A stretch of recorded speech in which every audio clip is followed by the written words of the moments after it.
Di PT Tati. Hari ini kamu memiliki kesempatan luar biasa untuk mendalami topik yang menarik, yaitu peran aplikasi Risma sebagai pengelola manajemen risiko di lingkup pemerintahan. Sebelum itu, izinkan saya membacakan profil singkat terkait pemateri pada pagi hari ini. Mbak Anissa merupakan manajer proyek di PT Tata Cipta Teknologi Indonesia dengan gelar sarjana komputer lulusan Universitas Negeri Surabaya yang berfokus pada sistem informasi. Berpengalaman dalam hal analisis kepatuhan risiko dan tata kelola yang memiliki riwayat bekerja pada konsultan IT. Mbak Anissa juga memiliki keahlian di bidang lain, yaitu ada ISO 9001, ISO 27001, manajemen program dan proyek, manajemen dokumen, serta perencanaan strategis juga analisis data. Tanpa berlama-lama lagi ya Bapak Ibu sekalian, kepada Mbak Anissa kami persilahkan. Baik, terima kasih Mbak Dia atas waktunya. Selamat pagi Bapak Ibu. Suara saya sudah terdengar ini? Terdengar Mbak Anissa. Ya, Selamat pagi Ibu, jelas-jelas Bu, lanjut. ya, terima kasih Bapak.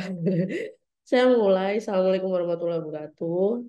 Terima kasih. Mohon maaf sebelumnya jika suara saya terdengar bindeng Bapak Ibu karena kebetulan lagi flu ini, lagi musim flu di Surabaya.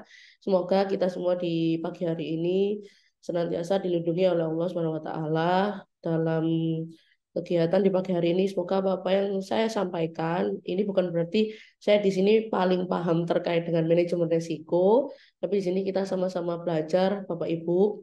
Jadi nanti monggo silahkan kalau memang ada pertanyaan di tengah-tengah saya paparan, tidak apa-apa, atau nanti bisa ditampung dulu oleh Mbak Dia dan Mbak Devi dari tim webinar tadi. Mungkin saya izin share screen Bapak Ibu.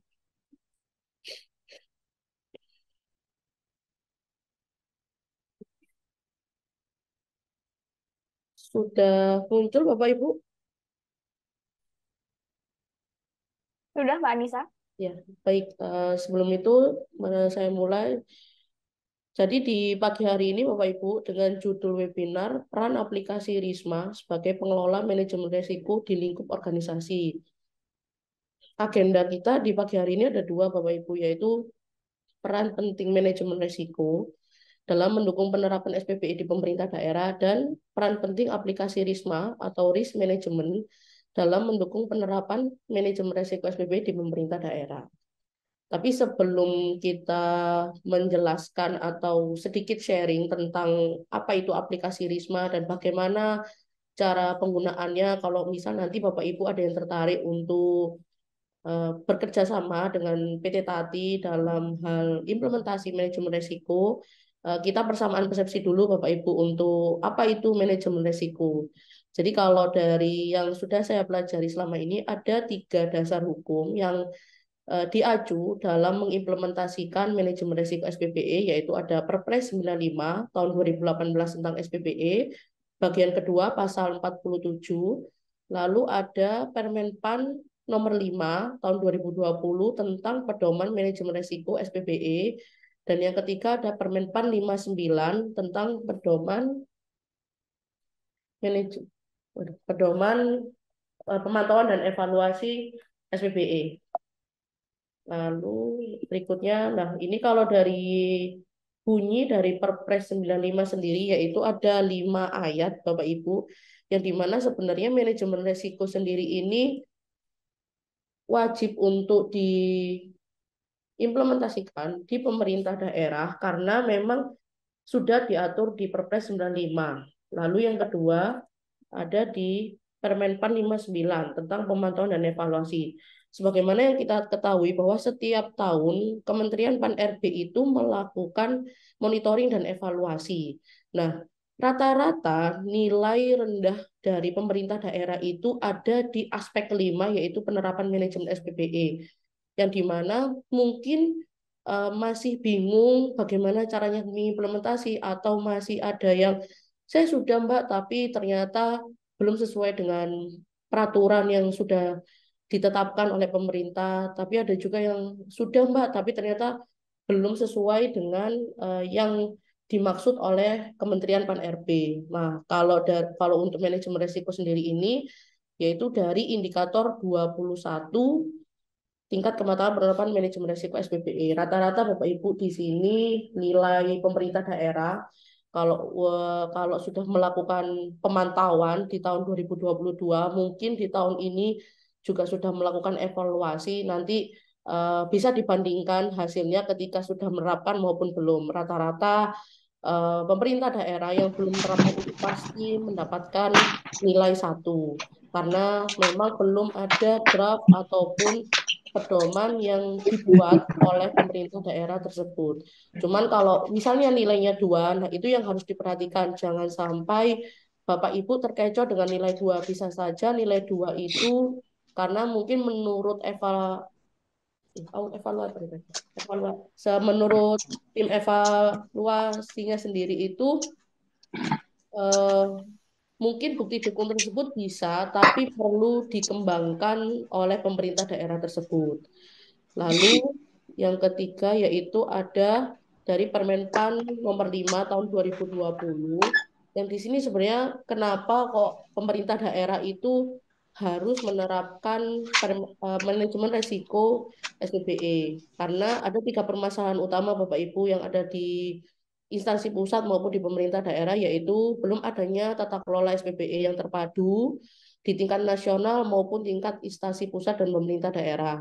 Lalu yang permasalahan kedua ada belum optimalnya penerapan layanan SPBE yang terpadu. Dan yang ketiga, terbatasnya jumlah pegawai ASN yang memiliki kompetensi TIK untuk mendukung penerapan SPBE.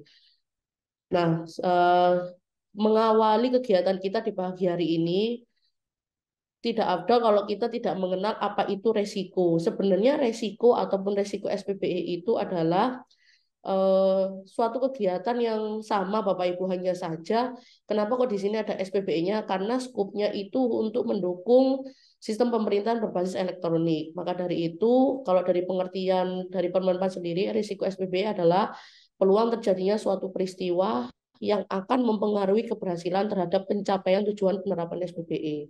Lalu, manajemen risiko SPBE sendiri itu apa? Pendekatan sistematis yang meliputi proses, pengukuran, struktur, dan budaya untuk menentukan tindakan terbaik terkait risiko SPBE. Nah, tujuan dari manajemen risiko SPBE itu ada 5 Bapak Ibu, yaitu ada meningkatkan kemungkinan pencapaian tujuan penerapan SPBE, memberikan dasar yang kuat untuk perencanaan dan pengambilan keputusan, meningkatkan optimalisasi pemanfaatan sumber daya SPBE, meningkatkan kepatuhan kepada peraturan, dan yang terakhir menciptakan budaya sadar risiko SPBE bagi pegawai ASN. Lalu selanjutnya ada manfaat dari penerapan manajemen risiko SPBE. Yang pertama, ada mewujudkan tata kelola pemerintahan yang efektif, efisien, transparan, dan akuntabel, mewujudkan penerapan SPBE yang terpadu, meningkatkan kinerja pemerintahan, meningkatkan reputasi dan kepercayaan pemangku kepentingan, dan yang terakhir mewujudkan budaya kerja yang profesional dan berintegritas. Nah, ruang lingkup dari pedoman manajemen risiko SPBE sendiri itu ada 4 Bapak Ibu. Yang pertama ada kerangka kerja, ada proses, ada struktur, dan ada budaya sadar. Yang dimana dari masing-masing 4 ini memiliki perannya sendiri.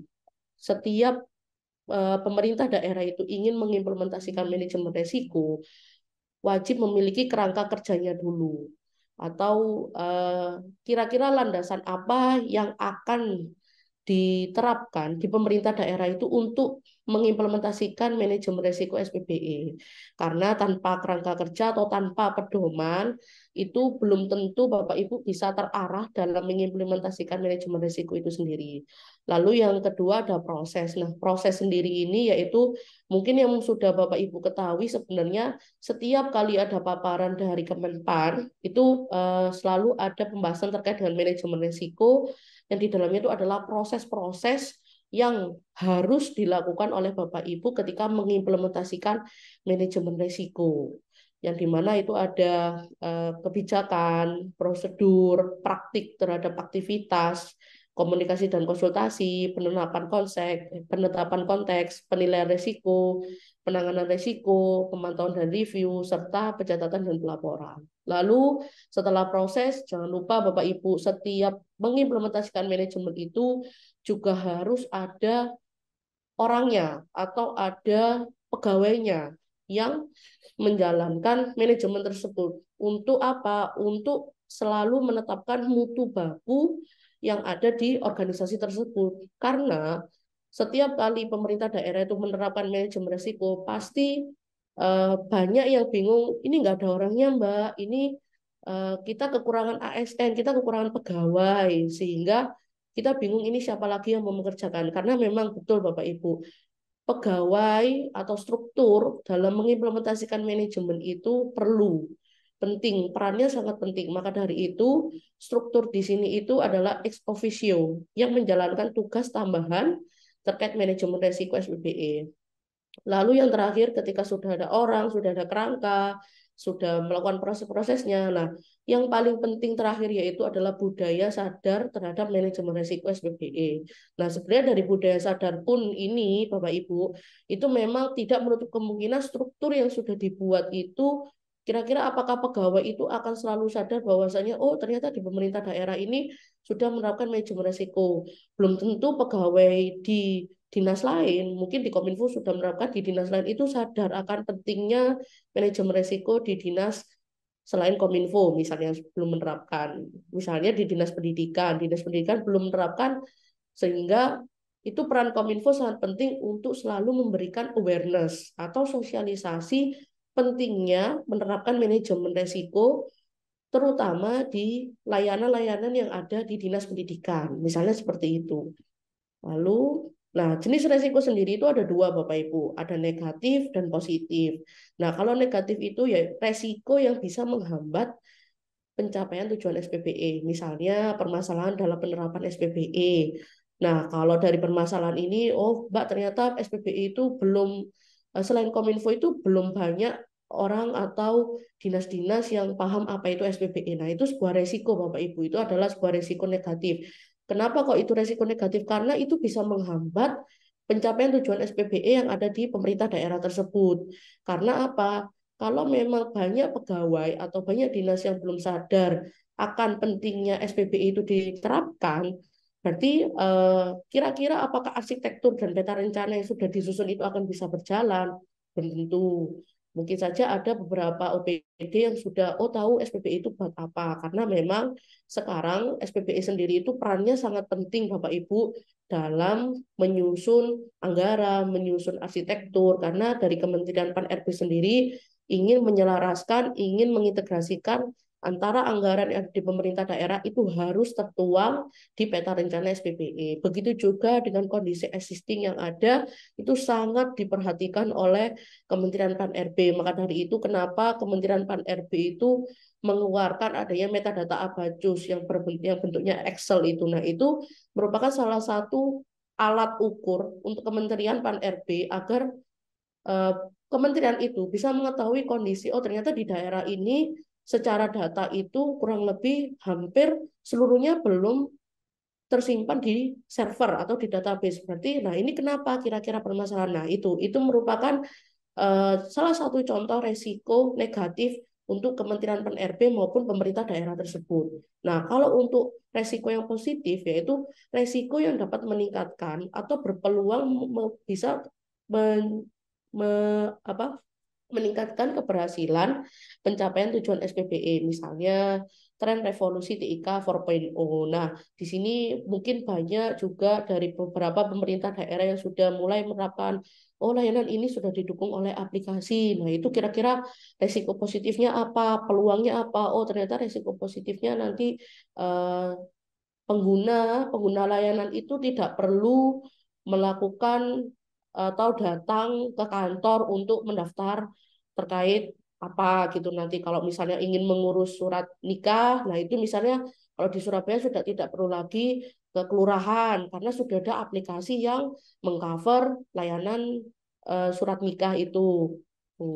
Itu salah satu contohnya Bapak Ibu. Lalu, nah ini kita sudah memasuki di salah satu ruang lingkup yang ada di pedoman manajemen risiko sesuai dengan Permenpan nomor 5. Nah, kerangka kerja manajemen risiko SPBI sendiri itu apa dan gunanya buat apa? Nah, kalau dari kerangka ini sendiri yaitu untuk membantu instansi pusat dan pemerintah daerah dalam mengintegrasikan manajemen risiko dalam kegiatan pelaksanaan tugas dan fungsi instansi pusat dan pemerintah daerah. Nah, komponen dasar dari kerangka ini sendiri ada prinsip mengenai peningkatan nilai dan perlindungan, kepemimpinan, komitmen, serta proses dan tata kelola manajemen risiko SPBI itu sendiri.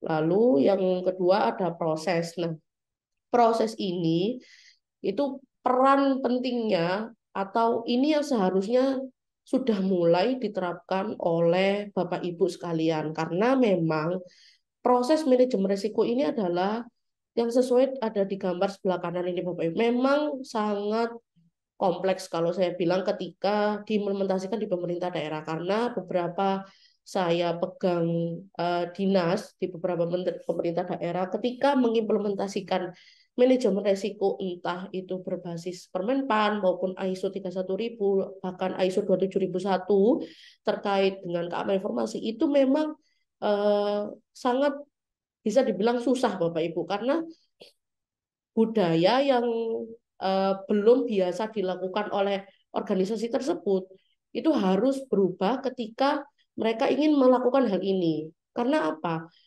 Ketika pemerintah daerah itu menerapkan proses manajemen risiko ini, di situ sangat mempermudah Bapak Ibu ketika ada kendala atau ketidaksesuaian dari organisasi tersebut. Contohnya mungkin ketika terkait dengan infra. Nah, server itu mungkin resiko negatifnya adalah dihack. Nah, mungkin ini sering terjadi di beberapa pemerintah daerah.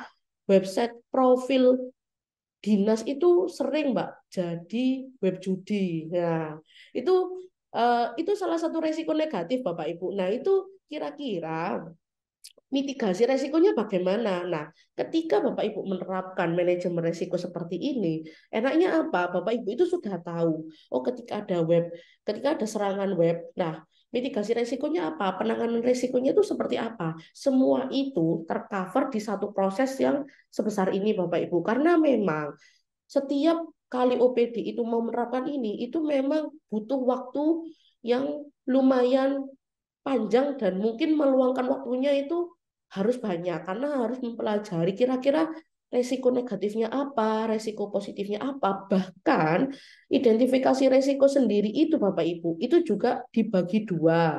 Kalau nanti mungkin akan dijelaskan di aplikasi itu akan ada dua jenis Bapak Ibu, ada aset dan skenario. Nah, kalau skenario ini itu berkaitan dengan kegiatan yang Bapak Ibu lakukan sehari-hari.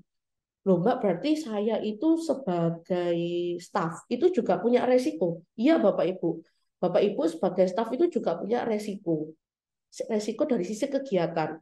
Kalau dari sisi aset Bapak Ibu, aset ini yang berkaitan dengan infra. Nah, mungkin terkait dengan laptop, PC, printer, itu juga pasti ada resikonya. Nah, ketika semua itu sudah diidentifikasi, sudah dianalisis resikonya, sampai nanti keluar ini eh, matrik levelnya itu low, medium atau high. Terus kira-kira ini nanti mitigasinya. Oh, berarti ini harus pengadaan perangkat server baru. Oh, ini berarti kalau PC-nya atau laptopnya sering rusak, bahkan printer itu ada di satu daerah kemarin saya baru dapat info tiap 4 bulan sekali itu rusak. Nah, itu kan berarti harus segera dimitigasi. Kira-kira mitigasi resikonya apa? Oh, mungkin pengadaan di tahun depan untuk pembelian printer. Agar apa? Setiap 4 bulan sekali tidak perlu melakukan servis printer. Belum lagi nanti kalau laptopnya lemot, terus PC-nya ini sering booting, Mbak, sering muter-muter terus tiba-tiba mati. Nah, itu kan kenapa Bapak Ibu? Kenapa kok bisa itu semua tidak terakomodir resiko-resiko seperti karena belum pernah dilakukan identifikasi resiko bahkan mungkin inventarisasi asetnya itu belum jalan Bapak Ibu. Maka dari itu mungkin di sini Bapak Ibu ada yang sudah pernah melakukan kerjasama dengan kita dalam menyusun arsitektur SPBE dan peta rencana. Nah, kenapa kita selalu minta Bapak Ibu ini PC laptopnya kira-kira umurnya berapa? Nah, itu Bapak Ibu